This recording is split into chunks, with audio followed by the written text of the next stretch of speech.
কেউ যদি উচ্ছে না খেতে চাও তাহলে এই রেসিপিটা একবার ট্রাই করতে পারো, একদম তিতো লাগে না, খেতেও খুব দারুণ উচ্ছে রেজালা। উচ্ছে আমি এগুলো কেটে নিয়েছি এখন এরকমভাবে। এবার দেখো কেটে ধুয়ে নিয়ে এসেছি, আমি একটু ভাপিয়ে নেবো। ভাপিয়ে আমার নেওয়া হয়ে গেছে। এবার আমি এগুলো একটু তেলে ভেজে নেব, সাদা তেলে। যে আমার ভাজা হয়ে গেছে, এবার আমি এগুলো তুলে নিচ্ছি। এবার আমি ওই সেম তেলেই দিয়ে দেবো গোটা গরম মশলা আর দারচিনি, আর কিছুই লাগে না। আর ওদিকে একটা মশলা আমি তৈরি করে রেখেছি, কাজু কিশমিশ চারমগজ পোস্ত দিয়ে একটা আমি মশলা তৈরি করে রেখেছি। মশলাটা আমি দিয়ে দেবো, তেলের ওপরে দিয়ে দিয়েছি, স্বাদ মতন লবণ, আর একটু ভালোভাবে নেড়ে চেড়ে নেবো। এবার আমি দিয়ে দেবো উচ্ছেগুলো আমি দিয়ে দেবো, সাথে একটু লঙ্কার গুঁড়ো আর একটু জিরে গুঁড়ো দিয়ে উচ্ছের সাথে বেশ ভালো করে কষে নেবো।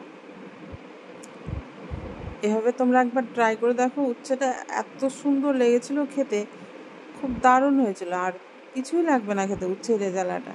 আর আমার ভিডিওটা যদি ভালো লেগে থাকে তাহলে একটা লাইক কমেন্ট শেয়ার করে দেবো অবশ্যই। দেখো মশলাটা দিয়ে আমার তেল ছেড়ে দিয়েছি। এবার আমি দেবো একটু জল কিন্তু গরম জলই দেবে, গরম জলটা দিলে বেশ ভালো লাগে তরকারিটা। দিয়ে দিলাম আমি জল।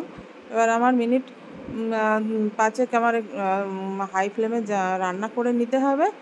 ব্যাস আমার রেডি উচ্ছে রেজালা। তোমরা কিন্তু চাইলে একটু মিষ্টিও দিতে পারো, মিষ্টি দিলে তরকারির টেস্টটা বেশ ভালোই আসে। এবার আমি দিয়ে দেবো একটু গরম মশলা। দেখতে কিন্তু খুব দারুণ হয়েছে, আর একটুও তিতো লাগে না। এভাবে কিন্তু তোমরা একবার ট্রাই করো।